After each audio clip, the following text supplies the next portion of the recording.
Hey everybody, welcome to this mini movie review. This review is about 2022's Hellraiser. Hellraiser is an American supernatural horror film directed by David Bruckner. The screenplay is by Ben Collins and Luke Piotrowski from a screen story they co-wrote with David S. Goyer. Now this is considered a reboot of the 1987 film Hellraiser, which was taken from a second adaptation of the 1986 novella The Hellbound Heart by Clive Barker. This is the 11th installment overall in the Hellraiser franchise. That is a lot. But yeah, so it's a co-production between Spyglass Media Group and Phantom 4 Films. It's distributed by Hulu and Paramount Pictures in the UK. It was released September 28th, 2022 at Fantastic Fest, and then in the United States, October 7th, 2022. It is approximately 120 minutes. So 2 hours it's a little on the longer side for a horror movie like this, but we'll see what they add into it. Apparently, according to Wikipedia, there had been plans for the Hellraiser remake back in like 2007. But yeah, I don't really know much about it. I'm excited to watch it in the sense of, like, it actually seems like a Hellraiser movie, I guess because it's a reboot of the original. So it actually feels like a Hellraiser movie, because a lot of the times, especially in the later movies that have come out, it seems more like someone wrote a horror movie script and then they just throw Pinhead in for like 10 minutes and they're like, it's Hellraiser, you know? So the last couple movies, actually, I didn't even finish. I know there was one that I turned off because I just got so irritated.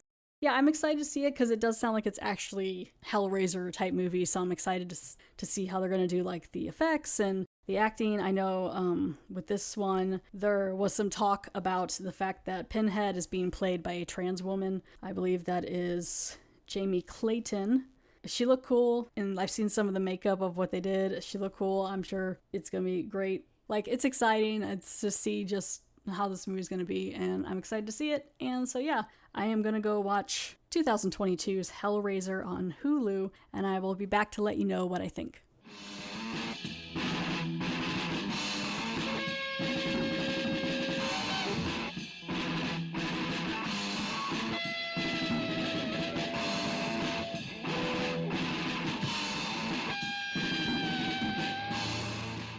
I watched Hellraiser, and so before I get into my thoughts on it, I'll explain a little bit about my history or my experiences with the Hellraiser franchise. So I love the original Hellraiser from 1987. I think it's really well done. It's gory, it's gross, it's weird. The effects are really gooey and weird. It's just an uncomfortable, weird movie, and I like it. The second one I really like too. I think the second one turned out pretty good.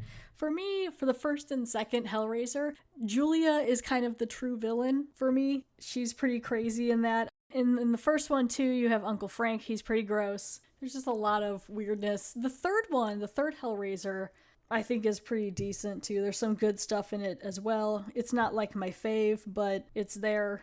So it's got a few good scenes and things like that are pretty creepy. And then the rest of them, because this one is number 11 in the franchise, which is a lot. So I know with this one, they just renamed it Hellraiser because it's like a reboot in a way. I kind of wish they would have gave it an extra name or something, because all the other sequels have something. Like you got Hellraiser, Hellbound, Hellraiser 2, Hellraiser 3, Hell on Earth. They all have something. Once you get past the third one, for me, I don't really care for them, or I don't even think I've seen all of them. I know I want to say one of the latest ones, probably Revelations or Judgment from the Hellraiser franchise, I just turned off, like halfway through. Some of them just seemed like it was a horror script with just 10 minutes of Pinhead, like I said earlier, and like it didn't feel like a Hellraiser movie, and they just got really annoying. So when this one was going to come out, I was like, oh no. And then hearing it was a reboot, I was like, okay, it's just, I don't know if we need any more after that. Because sometimes it gets a bit tedious for me. I mean, I'll do it, but it gets a bit tedious for me to explain which movie I'm talking about because they're renamed of the same name. Like when they made Scream 5, they just called it Scream. But yeah, so Hellraiser 2022, I liked it. I thought it was pretty well done. It felt like a Hellraiser movie, which was nice. Maybe not all of it, but it felt pretty on point with it. The plot's fairly simple for the most part. I mean, there's a couple like side plots, but the main one is just like this young woman who's like a recovering alcoholic, and she's dating another recovering alcoholic, or kind of recovering, and he does deliveries, and then he's delivering for like some rich people, and there's this storage unit where the lament configuration box, like puzzle box, is in, and you find out later he kind of sets the boyfriend kind of sets her up, which I actually didn't see that coming. Kind of, I was like, oh, okay. But then there's this subplot tied with that, kind of, with the rich people or whatever, played by the dude Goran Viznik. Is that how you pronounce that? But he was a doctor on ER. I liked him. I thought he was a pretty decent bad guy in this. I also thought the contraption that they had on Mr. Voight's chest was pretty crazy. I thought that whole, like he had messed up and stuff, and he was punished by Pinhead, and so he had like this golden wind-uppy looking toy thing on his chest through his back, and it seemed pretty painful, and it had like, it was supposed to be like his nerves or nerve endings or veins or something like all tied up in it, and it would like really hurt him. But he had to live with it for like 6 years, and then he was still wanting more. I mean, he wanted anything but that, but I think he understood the pain would have to be bad again. I just thought that contraption was kind of interesting. And I think everyone did a pretty good job of the acting. I liked the storyline, and I felt for some of the characters. I just feel like there were a couple things that were definitely different that didn't make it feel like a Hellraiser, which that's fine. One thing is, like, normally, from what I remember with Hellraiser, is usually the bad guys get punished more. I feel like more innocent people got hurt in this one from the Cenobites specifically, which normally it doesn't usually happen that way. Like, the one roommate died, and her death scene was pretty intense. That one was pretty weird. Like, they do like a lot of skin flaying in this one, which that's kind of common with the Hellraiser stuff. I just feel like they really doubled down on it, which it was kind of a lot. But there were some good scenes with that, and one was the one female roommate's death. Hers was pretty crazy. But it also feels like a lot of innocent people kind of got hurt. The main character, she wasn't like terrible. She was just a struggling alcoholic. But it's like all these other people around her died. Like, she wasn't that terrible. If anything, the main bad guy was the rich guy, Roland Voight. And he got what was coming to him, but then he also kind of got to ascend into this different plane. Because in this one, there's a bunch, because normally at least I think, it's been a while since I've seen the original Hellraisers, but I could have sworn it was just mostly the puzzle box, the living configuration. But in this one, there's like 6 configurations, which I thought was kind of cool. I liked the different ones, and it kind of like changes and puzzles and stuff like that. And I wouldn't mess with that box really, I don't know. I do like puzzles though, so who knows.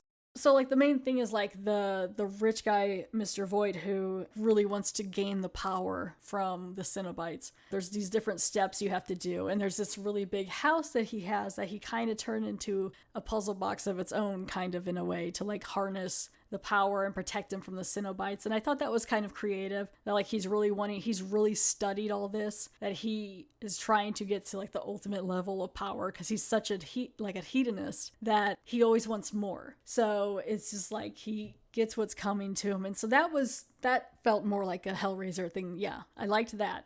And then there was one scene where the main character, Riley, she needed to get the blood of someone else to make like a sacrifice for Pinhead. And she decided to stab one of the Cenobites, and it was accepted. And I thought that was really weird. I didn't really care for that one, because if that's the rule, then why were people just doing that to begin with? It seemed weird that Pinhead would even accept that, because she was kind of put in the position, Riley was, that she had to either stab her boyfriend or her brother's boyfriend. And it was like, because if that's the case, you could just run up and stab the other Cenobites, which is kind of what they were preparing at the end. But then things get all messed up. But all in all, I liked it. I think the scenes, because like the second half is basically at this rich guy's house, and I feel like it kind of lasts a bit long. I think they're there for a long time. This movie is like 2 hours long. I feel like they're there for a while.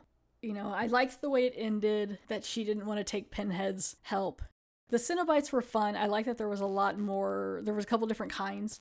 There was one that was called Gasp that I looked up that I liked. He kind of had, or she kind of had like a breathing thing, and then like a blood eagle lung thing in the back, and like a mask on her face. I thought that was a pretty cool one. The Chatterer, which is one of the original Cenobites, is in this one. His name is Chatterer. He's got little teeth that like click So he's in this. I didn't see Butterball. Butterball's another one that is usually in some of them. He was not in this one. Nor was the female Cenobite, which I think is kind of weird that her name is just female Cenobite, so I usually call her Violet. So Violet was not in here either. But there are a lot of other, like, Cenobites, female, otherwise, whatever, and different kinds that were really fun.